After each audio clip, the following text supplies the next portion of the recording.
देऊळगाव घाटच्या यात्रा उत्सवाला सुरुवात. देऊळगाव घाट तालुका आष्टी जिल्हा बीड हे गाव गर्भगिरी पर्वताच्या पायथ्याशी वसलेले असून एक सुंदर गाव आहे. या गावाला संत आणि नाथांचे चरणस्पर्श लागलेले आहेत. या देऊळगाव घाटचे ग्रामदैवत श्री भैरवनाथ महाराज यांची यात्रा चैत्र पौर्णिमा या दिवशी असते. परंतु या यात्रेची खरी सुरुवात रामनवमीच्या दिवशी रामजन्माने सुरू होते. रामनवमीच्या दुसऱ्या दिवशी नाथांच्या कावडी पैठणकडे प्रस्थान होतात. या कावडीला प्रत्येक घरातील एक कावड ही पैठणचे पवित्र गंगाजल आणण्यासाठी जात असते. चैत्र पौर्णिमेच्या दिवशी पैठणवरून आणलेल्या गंगाजलाने नाथाला अभिषेक करून यात्रेला सुरुवात होते. यात्रेच्या दिवशी दुपारी 4 ते 6 या वेळेत देवाचे निशाण धुण्यासाठी बाहेर काढले जाते. संध्याकाळी 8 ते 9 या वेळेत नाथाच्या मंदिरात भराड घालण्याचा कार्यक्रम होतो. त्यानंतर 10 ते 12 वेळेत नाथाच्या शबिन्याची मिरवणूक निघते. त्यानंतर नाथ स्टेडियमवरती फटाकड्यांची आतिषबाजी पाहायला मिळते. दुसऱ्या दिवशी सकाळी मारुतीच्या मंदिरासमोर हजऱ्यांचा कार्यक्रम होतो. दुपारी 4 वाजता नाथ स्टेडियमवर जंगी कुस्त्यांचा हंगामाने यात्रेची सांगता होते. आमचे बीडचे प्रतिनिधी आदिनाथ ठोंबरे यांनी घेतलेली एक खास मुलाखत.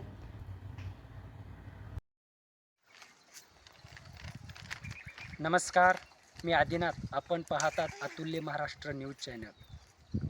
गावाचं गावपण जपणारा गावाचा सण म्हणजे यात्रा. देऊळगाव घाटची यात्रा तशी चैत्र पौर्णिमेच्या दिवशी असते. पण देऊळगाव घाटच्या यात्रेची खरी सुरुवात रामनवमीच्या रामजन्माने चालू होते. दुसऱ्या दिवशी नाथाच्या कावडी पैठणकडे प्रस्थान करतात. ज्याप्रमाणे पंढरीचा वारकरी पांडुरंगाच्या दर्शनाला जाताना खडतर असा दिव्य घाट त्यांना पार करावा लागतो, त्याचप्रमाणे देऊळगाव घाटच्या कावडीधारकांना गर्भगिरी पर्वताचा खडतर असा घाट पार करावा लागतो. तशी देऊळगाव घाटला एक संतांची परंपरा आहे.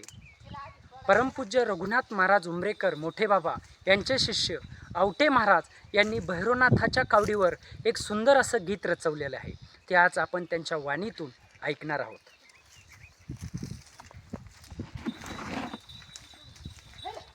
महाराज, तुम्ही हे गीत किती साली रचवलेलं आहे? 25 साली. जे आपलं जे गाणं होतं ना जुनं भैरवनाथाचं, भैरवनाथ खडकातं वरती निशानं भडकतं. एक रात्रीचं मला एक समोर चरित्र आलं की मला वाटलं कोणीतरी हे गीत जोडलंच असावं. मग ती भैरवनाथाची आपली जी पगडी, ती आम्ही छेद जोगेश्वरी माता छबिनाला समोर दिसू लागला. आणि मग माझ्या डोक्यात असं आलं की आपण काहीतरी विचार करून काही म्हणून मी गीत जोडण्यात आलं.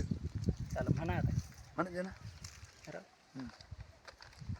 आष्टी तालुक्यात आहे देऊळगाव घाट, भैरवनाथाच्या तेथे यात्रेचा थाट.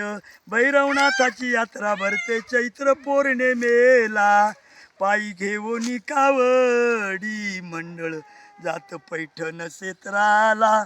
दर्शन घेऊन कावडी मंडळ भेटती एकनाथाला. गंगे माई तुझं तीर्थ आणि ती हनुमान जन्माला. गावामध्ये भैरवनाथ उभे सिंहासनी, भक्त बोलती नवस वाटती कावडीला शरणी. दुपारी निघते भैरवनाथाचे निशान, बारवाचं पाणी गावकरी घालती स्नान. रात्रीचा छबिना येतो मारुती पारावरी, भैरवनाथ मारवती यांना भेटे नरहारी. भैरवनाथ पांडुरंग समोरासमोर, वीरशंकराचा लिंबाच्या ओट्यावर. मंदिरात शोभती भैरवनाथ जोगेश्वरी, दर्शन घेती गावातल्या नरनारी.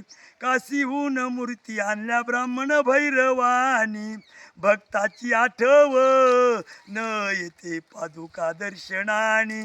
नाथाचा जळे दिवा भराडी बाबाची सेवा, उठा उठा पुजारी लावा नाथाचा दिवा.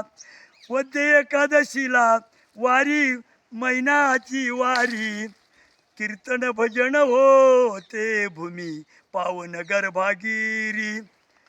संध्याकाळी होते भैरवनाथाची आरती, मंदिरात उभी सद्गुरू रघुनाथ महाराजांची मूर्ती. वरती बिरोबा वटवृक्षा खाली आहे लक्ष्मी आईचं ठाण 7 कावडीचा आहे देवीला मान नदीच्या काठाला मंदिर घाटेश्वर मांजी बाबाची समाधी जंगल खोल दरी दसऱ्याला निघते अंबाबाईची पालखी मिरवणूक होते वाजे झांज ढोलकी हालकी मंदिरापासून जाती नरशिवाला वाट गावाच्या बाहेरी आहे गैबी गोसाव्याचा मठ कार्तिक महिन्यात होते भैरवनाथ जयंती फुटते दही हांडी भक्त गण होळा होती येसी पासी आहे पवन पुत्र हनुमान शेजारी वेताळ कुस्त्या खेळती पैलवान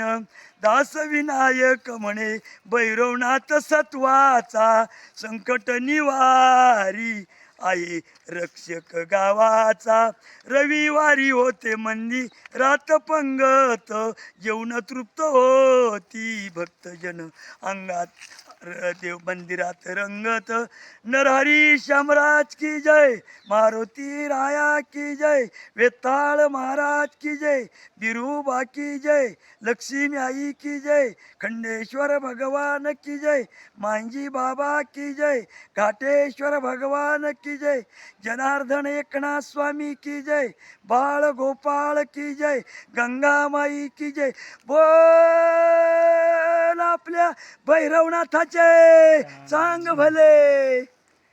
हे होते ना कुठलं शिक्षण ना कुठलं काही करता एवढं मोठं कवी रचना करून एवढं सुंदर गीत रचवलेलं आहे. कॅमेरामन राज पठाणसह मी आदिनाथ ठोंबरे आष्टी बीड.